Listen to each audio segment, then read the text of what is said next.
السلام علیکم dear student, آپ لوگ میرا یوٹیوب چینل دیکھ رہے ہیں اردو لرننگ پوائنٹ۔ مجھے امید ہے کہ آپ لوگ خیریت سے ہوں گے اور اللہ تعالیٰ آپ سب کو خوش اور آباد رکھے۔ آج کی یہ ویڈیو بہت زیادہ اہمیت کی حامل ہے۔ آج کی اس ویڈیو میں ہم جماعت ہفتم کے طلباء و طالبات کے لیے ایک بہت اہم سوال کے بارے میں ہم بات کریں گے۔ تو آج کی ویڈیو میں نے جماعت ہفتم کے طلباء و طالبات کے لیے بنائی ہے۔ تو جماعت ہفتم اور نظم کا نام ہے حمد باری تعالیٰ اور شاعر ہے شبنم قماری صاحب، اس نے یہ نظم حمد باری تعالیٰ لکھی ہے۔ تو اس نظم میں ایک سوال ہے اور یہ بہت زیادہ اہم سوال ہے۔ اکثر طلباء و طالبات کلاس میں یا امتحان میں یہ سوال ان کے لیے بہت مشکل ثابت ہوتا ہے، کیونکہ وہ اس کو آسان سمجھتے ہیں لیکن یہ آسان نہیں ہوتا، اور پھر اس میں اکثر غلطی کر کے ان کے نمبر جو ہے وہ کٹ جاتے ہیں۔ تو سوال ہے دیے گئے الفاظ کے جملے بنائیں۔ تو جواب ہے الفاظ کے مناسب جملے۔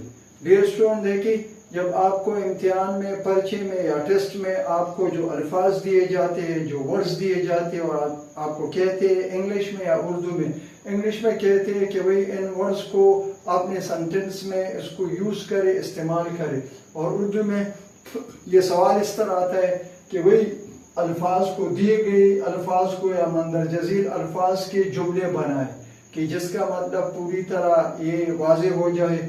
تو الفاظ کے مناسب جملے آپ تب بنائیں گے جب آپ اس سوال کو سمجھتے ہیں۔ جو الفاظ آپ کو دیے جاتے ہیں، آپ اس کو سمجھتے ہیں، آپ اس کی مطلب اور معنی کو سمجھتے ہیں، تو پھر آپ کے لیے ان الفاظ کے مناسب جملے بنانا یا ان کو جملوں میں استعمال کرنا، ڈیئر اسٹوڈنٹ، یہ آپ کے لیے بہت زیادہ آسان ہو جائے گا۔ تو دیکھیے، میں نے آپ لوگوں کے لیے نمونے کے طور پر یہ الفاظ جو آپ کے نظم کے حمد میں، جماعت ہفتم کے نظم حمد باری تعالیٰ کے مشق میں، ایکسرسائز میں یہ سوال دیا گیا ہے کہ بھئی الفاظ کے مناسب جملے بنائیں۔ تو دیکھیے، یہ پانچ الفاظ ہیں اور پھر ان کو اپنے جملوں میں استعمال کرنا ہے۔ تو آپ لوگوں کی آسانی کے لیے، فائدے کے لیے، میں نے یہ اس طرح ایک ڈائیگرام بنایا ہوا ہے۔ اس میں ایک طرف میں نے الفاظ لکھے ہیں، دوسری طرف ان الفاظ کے معنی میں نے لکھے ہیں، اور تیسری طرف اس کالم میں میں نے یہ جملے بنائے ہیں۔ تو ڈیئر اسٹوڈنٹ، دیکھیے، پہلا لفظ جو ہے یہ صفت ہے، اور صفت کا مطلب ہے آپ کو معلوم ہونا چاہیے، اور آپ کو معلوم بھی ہوگا کہ صفت کے معنی ہے خوبی یا ایبلٹی یا کمال یا اچائی، یہ اس کا مطلب ہے۔ تو دیکھیں، ایک لفظ ہے صفت اور اس کا مطلب ہے خوبی۔ تو جب آپ کو لفظ، فار ایگزامپل یہ صفت آپ اس کی معنی سمجھتے ہیں اور آپ اس کے بارے میں جانتے ہیں، تو پھر آپ آسانی کے ساتھ عمدہ طریقے سے آپ اس کو اپنے جملے میں استعمال کر سکتے ہیں۔ تو دیکھیں، لفظ ہے صفت، معنی ہے خوبی، اس کا مطلب ہے خوبی۔ تو میں نے آپ لوگوں کے لیے، آپ لوگوں کے رہنمائی کے لیے میں نے اس کو اس طرح استعمال کیا ہے۔ تو دیکھیں، ہم نے اس کا جملہ اس طرح بنایا ہے کہ حضرت علی رضی اللہ تعالیٰ عنہ کی بڑی صفت اس کی بہادری تھی۔ حضرت علی رضی اللہ تعالیٰ عنہ، جس کو اللہ تعالیٰ نے اسد اللہ کا خطاب دیا تھا، تو وہ شیر کی طرح بہادر تھے، اور ہر میدان میں اس نے اسلام کے لیے، اسلام کی عظمت کے لیے، اسلام کی اشاعت کے لیے اس نے اپنی بہادری سے بڑے بڑے کارنامے سر انجام دیے۔ تو دیکھیے، حضرت علی رضی اللہ تعالیٰ عنہ کی بڑی خوبی، بڑی صفت اس کی بہادری تھی۔ تو دیکھیے، یہ لفظ صفت ہم نے اچھے طریقے سے اپنے جملے میں استعمال کی ہے، اور اس کی وجہ سے جملہ خوبصورت بھی بن گیا ہے، اور یہ آسان بھی ہو گیا، اور اس کا مطلب ہمارے سامنے واضح ہو گیا ہے۔ حضرت علی رضی اللہ تعالیٰ عنہ کی بڑی صفت اس کی بہادری تھی۔ تو اگر ہم اس طرح یہ لفظ جملے میں استعمال کرتے ہیں تو جملہ مکمل ہوتے ہیں، اور ہمیں امتحان میں اپنے ٹیچر یا ممتحن کی طرف سے اس کے پورے نمبر ملیں گے۔ دوسرا لفظ ہے فضل۔ فضل کا مطلب ہے کرم یا مہربانی۔ ہم نے اس لفظ کو اس طرح اپنے جملے میں استعمال کیا ہے، جس کی وجہ سے جملہ بالکل آسان ہو گیا ہے، اور یہ ہمارے لیے اس کا مطلب اور اس کی معنی اچھی طرح واضح ہو گئی ہے۔ تو تو ہم نے اس کو آپ لوگوں کی آسانی کے لیے اس طرح جملے میں استعمال کیا ہے تاکہ آپ بھی خود سے پھر اسی طرح کے جملے آپ بنائیں۔ اللہ تعالیٰ کے فضل سے انسان دنیا میں کامیاب ہوتا ہے، یہ اللہ کی مہربانی ہے، اللہ کا کرم ہے کہ اللہ کے کرم اور مہربانی سے انسان دنیا کے کاموں میں وہ کامیابی حاصل کرتا ہے۔ تو دیکھیے ہم نے جملہ اس طرح بنایا ہے، اللہ تعالیٰ کے فضل سے انسان دنیا میں کامیاب ہوتا ہے، ہر قسم کے کام میں، ہر میدان میں وہ اللہ کے فضل سے کامیابی حاصل کرتا ہے۔ ڈیئر اسٹوڈنٹ، تیسرا لفظ ہے زندگانی۔ زندگانی کا مطلب ہے زندگی، حیات، انگلش میں لائف اس کو کہتے ہیں۔ تو دیکھیے زندگانی کا مطلب ہے زندگی، حیات۔ ہم نے اس لفظ کو اس طرح اپنے جملے میں استعمال کیا ہے کہ اس کا مطلب یہ پوری طرح واضح ہو گیا ہے۔ انسان کو زندگانی اللہ تعالیٰ نے ہی عطا کی ہے۔